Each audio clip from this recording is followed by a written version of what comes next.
Look closely. This beggar seems very pitiful, dragging his paralyzed legs to beg on the street. Suddenly, his knees were blocked by fake legs, making it easy to deceive young girls. But as he just lifted his head, he was so scared he bowed it low, as if he had seen something divine. The beggar quickly changed direction and fled into a small alley. He looked around and, seeing no one, quickly removed his pants, then stood up and placed his skateboard and other tools into a high-end car worth 10 million. Nowadays, most beggars aren't real beggars. They can make 10,000 a day, hiding wealth beneath their shabby appearances that ordinary people could never earn in a lifetime. This beggar's home has an entire wall built with gold bricks, worth a full 300 million. He reached his knees, got into the car, removed the stealth cover, secretly counted the money, and then carefully, just as he was about to start the car and leave, he saw the girl from before getting into the car. The girl didn't make a noble gesture. Instead, as soon as he opened his mouth, she called out, 그냥 있어 보이게 순수하게 사기나 치라고. The reason the girl is angry is simply that she doesn't want to see her father, using such crude methods to abandon her dignity right before the prayer scene. Instead, it should use more elegant techniques. By evening, Dad takes the whole family to a Michelin-starred restaurant for dinner. At that moment, Mom sees a glamorous couple. She stands up to leave and immediately signals her husband and daughter. 한 병을 다 드셨네? Mom thinks there are many motels nearby, just a 2-minute drive away, and decides to call a designated driver. It's too wasteful. The couple exchange smiles and devise a plan. So, what are they going to deceive the family into doing? Now, let Bosie explain. The next moment, Mom suddenly pushes her daughter hard, and she is directly hit by the car, thrown a meter away.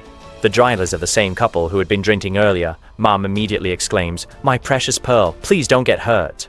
Pearl squints, signaling to her mother she's about to lose consciousness. The drunk drivers avoid calling the police, gritting their teeth and paying 100,000 yuan for Pearl's neck and legs medical expenses. Baochun's high school tuition was essentially earned through scamming. This time, after making such a big sacrifice, he strongly requested his parents to buy him an Apple phone.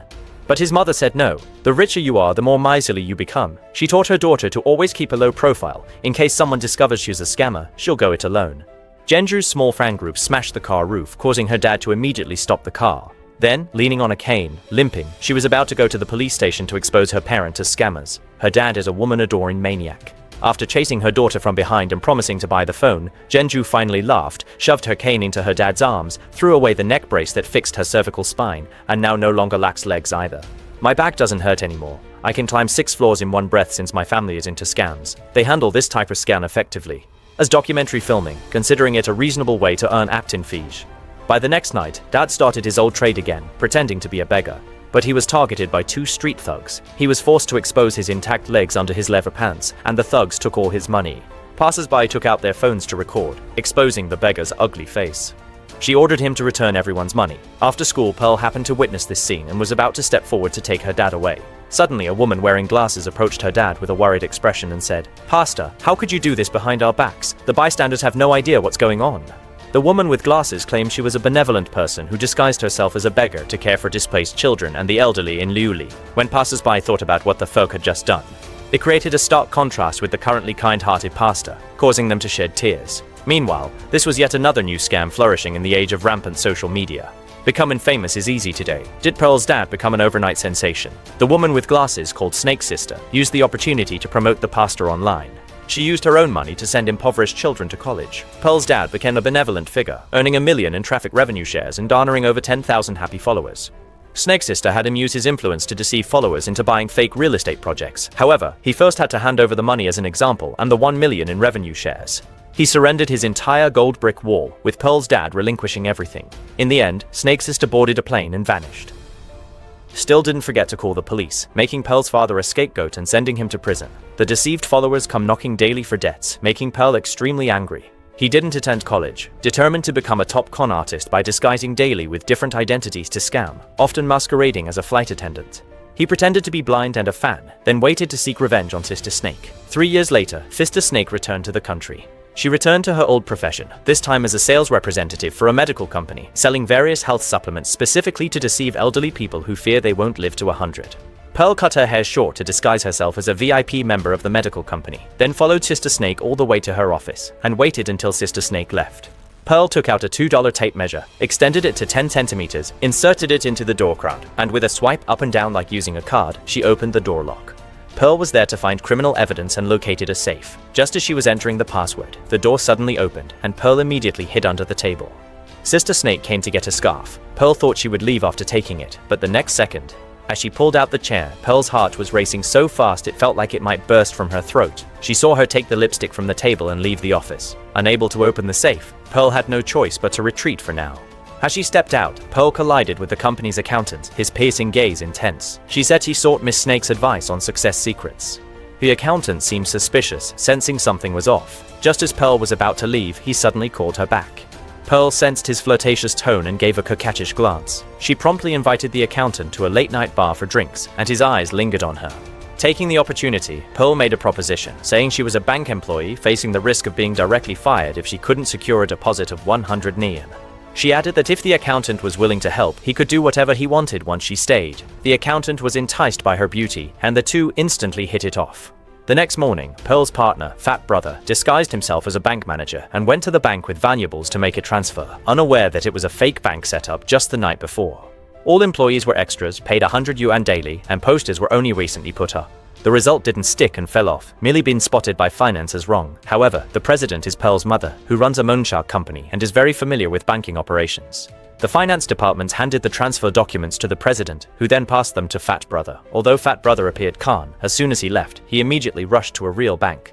Pearl had been waiting here for a long time. When Fat Brother returned, he had an online banking key set up by Pearl. What the finance department didn't know was that from this moment on, all the money in her account could be freely accessed by Pearl. Pearl instructed her mother to quickly withdraw the money, but as soon as her mother opened the account, she was instantly shocked by the amount inside. There was actually 20.1 billion. Her mother was immediately greedy. As long as Snake's sister kept scanning those elderly folks, money would continuously flow into this account. Her mother said she'd withdraw the money immediately when the hour ended. However, the saying, greedy as a snake swallowing an elephant, is beyond any fraudster's understanding. Snake's sister invited VIP clients like Mei Chi and Min Yue for coffee to maintain client relationships, but when it came to Pearl, Snake's sister got straight to the point. Do you think you have succeeded? Pearl was suddenly startled. As it turns out, Sister Snake knew everything. Meanwhile, when Pearl's mother acted prematurely, the account showed it couldn't be logged in. Sister Snake had secretly changed the password long ago. Pearl was sued for fraud and sentenced to 9 years, while Sister Snake took her young lover to continue living freely abroad. After Pearl was released from prison, she had lost the innocence of her school days. She took a photo by the main gate, then changed the background to a seaside coconut tree and posted it on social media, pretending she was traveling, garnering many likes. This is the self-cultivation of a top con artist who must always disguise herself. After her release, Pearl returned to her old profession. Brother Pan gave her a job as an employee at a children's company. After just 1 month of work, she could earn 100,000. To test the waters, Brother Pan provided her a credit card with a 1 million limit, enabling her to purchase several white-collar outfits. In the evening, drinking with friends, she met a handsome guy who hit on her, leading to a love-hate relationship. Very soon, they met the parents and planned to marry soon. What Pearl didn't know was that he would be in life-threatening danger because of this handsome guy, whose name is Jen in Korea. On her wedding day, Pearl was working at the top-tier GK group. She donned a beautiful wedding dress, ready to welcome her beloved, but just as things seemed perfect, Pearl received devastating news. Jung had suddenly died in a car accident. His body was burned to ashes, and the police handed her his belongings. Heartbroken, Pearl drank a bowl of wine, but as a con artist, she became suspicious after sobering up. The day before, she had given Arjun 2,000 dozen to renovate his house. Why was the groom missing on their wedding day? It now looked like a marriage scam. Pearl went to the GK company's front desk to ask if Arjun worked there. The front desk checked and found a person with that name. Pearl asked them to call him down, but the man who arrived wore glasses and wasn't her husband from the accident. At that moment, Pearl realized she might have been deceived. Later, she found Arjun's parents, but they were also fake, apparently posing as parents for someone else. Pearl was furious. You can deceive my feelings, but stealing my money? I'll make you pay. She went to a flower shop near GK and bumped into the man with glasses again, the man who shares Arjun's name. Seeing Pearl's beauty, the man immediately invited her. While dining together and taking advantage of the time when it's difficult to go to the restroom, Pearl slipped a sedative into the wine glass. This substance can knock out 5 elephants. The bespectacled man soon passed out. Pearl used her fingerprint to unlock his phone. Yesterday, he came to GK Company, claiming someone was impersonating his name. But the other party didn't seem surprised, which made Pearl suspect that a trap had been set. At this moment, he opened his contacts. There were no names, only a string of numbers, typical of a professional scanner. Pearl knew this was to prevent information leaks, so she used Ajun's phone. She entered the bespectacled man's number and discovered he wasn't actually named Ajang. Pearl now suspects that the man with glasses is an accomplice of Ajang, but there's a problem. If Ajang was trying to scam money, the bespectacled man wouldn't risk being discovered by meeting him alone, so there's something suspicious about this. Pearl handed over the items Ajang used at home to the police to match against Ajang's corpse DNA. The result confirmed the DNA matched. Ajang was indeed deceased. Pearl couldn't find anyone and could only help Ajang report his death. As a result, she unexpectedly discovered that Ajang owned a detective agency. It turns out Ajang's true identity was... Pearl was cheated out of her money and wants to take control of this detective agency. When she arrived, she was surprised to see Snake Sister there. Time was running out as the two locked eyes. Her father's history of being scammed filled his mind at that moment. Pearl picked up the barbell on the table, threw it over, and with a grunt, shattered the window. Snake Sister hid behind the sofa. Pearl forced her against the wall and traced her neck with a pencil, asking why she was there. Is she one of Arjun's henchmen? Snake Sister is not one to take a loss easily. She immediately said she was here to ask Arjun to find someone. Does anyone remember Snake Sister's little lover? This guy stole 600 units some time ago, so Snake Sister came to the detective agency to ask Arjun for help. Snake Sister is a habitual liar, and Pearl didn't believe her, so she opened Arjun's computer and found many client lists, indeed containing Snake Sister's requests. And that little lover is named Edward. Before he passed away, Arjun had already located Edward. Pearl followed the address to go there because she wanted to know the cause of Arjun's death. Because each client request had the amount listed at the back, with the smallest reward being 100 zumbled. Pearl felt that her small amount of money wasn't enough. Arjun had given her some assistance. So Pearl speculated that Arjun might have been killed by his enemies for offending someone. Therefore, Pearl came to Edward's residence, which is a villa surrounded by mountains on all sides. The surroundings were enclosed with iron fences, with a warning sign posted above stating that external personnel are forbidden to enter or exit. Pearl used the warning sign as a shovel to dig a gap underneath. The gap was just large enough for her to flip through. There were many bodyguards here. Pearl carefully approached the villa, but just at that moment, a dog appeared behind Pearl. This dog was very perceptive and barked when it saw strangers, directly alerting the bodyguards. Pearl took off running, immediately escaping through the gap she had just created. The dog also came out, and the bodyguards chased after it relentlessly. Just as Pearl was about to be caught, a person in a black helmet suddenly appeared from the side. When a person in a black helmet mined a handgun, the dog became afraid, howled, and played dead immediately. At that moment, the bodyguards rushed over, and a person in the black helmet swiftly subdued and knocked out one of them, while Pearl had already driven away to safety. The man in the black helmet lifted his mask and sighed in relief. It was Arjun, returned from the dead. Pearl was unaware, but after the incident, Pearl believed that Arjun's death was definitely related to Snake Sister's lover, Edward. He went back to confront Snake Sister to find out what Arjun had discovered before his death. Taking advantage of this, Snake Sister demanded that as long as Pearl took her to find Edward, she would reveal Arjun's matters. Pearl had no choice but to compromise. The next morning, Pearl brought Snake Sister to the villa, walking along that familiar gap again. Just as they were approaching the door, Snake Sister suddenly hesitated. He feared that Edward might jump the wall in desperation and kill him. Pearl told him to hide here while she went ahead to investigate. To avoid encountering that dog, Pearl imitated the dog's barking. While barking, she carefully checked for danger. After confirming there was none, she sent Snake Sister a message saying it was safe to come over. As soon as the message was sent, Pearl grabbed the fire extinguisher at the door. She smashed the door lock and burst into the room. It was the kitchen, and nobody was there. Pearl pushed open the second door, and with a splash, the door was opened. She knocked over the dominoes behind, which were linked to a bomb. Pearl had already mentally counted 3 steps, and taking 2 more, stopped the 4th tile before the bomb. Just as he was about to catch his breath, he heard that the bomb was set to explode on a countdown. With only 5 seconds left, Pearl took off running. At that moment, Edward saw this on the monitor and said, "Goodbye." The next second, the bomb exploded. Pearl couldn't escape, and Snake Sister outside was alarmed. She instinctively chose to flee while Pearl still had a breath left. She was about to climb out when she saw the crystal chandelier above swaying and then crashing down forcefully. Pearl was so frightened she fainted on the spot, and the fire grew larger. Smoke became denser, and Pearl could suffocate at any moment. Suddenly, with a sharp sound, Snake Sister came in with a fire extinguisher to put out the fire. Although he was a fraud, he wasn't so cruel as to let someone die without helping. Snake Sister took Pearl to the hospital in time, saving her life.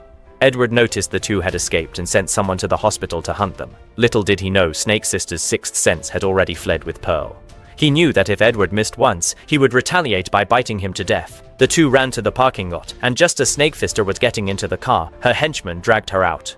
They were thrown to the ground. Just as Snake Sister was about to be taken out, Arjun arrived on a motorcycle in time and blocked the goons. While escaping with Pearl, Pearl regained consciousness at that moment and heard the sounds of fighting. Instinctively, she looked back and felt that the figure in the black helmet was very familiar, but she couldn't remember who it was.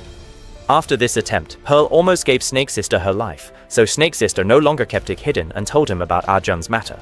And all of this starts with the boss of the children's company. 13 years ago, the boss was suddenly killed at home, and he had a ledger in his possession. It detailed his billion-dollar financial transactions with government officials. If the list were to be made public, a group of government officials would be brought down. So these corrupt officials hired a killer to kill him where they couldn't find the ledger. Snake Sister was the boss's lover at the time. With Jungdree's death, everyone would think. Snake Sister held the ledger.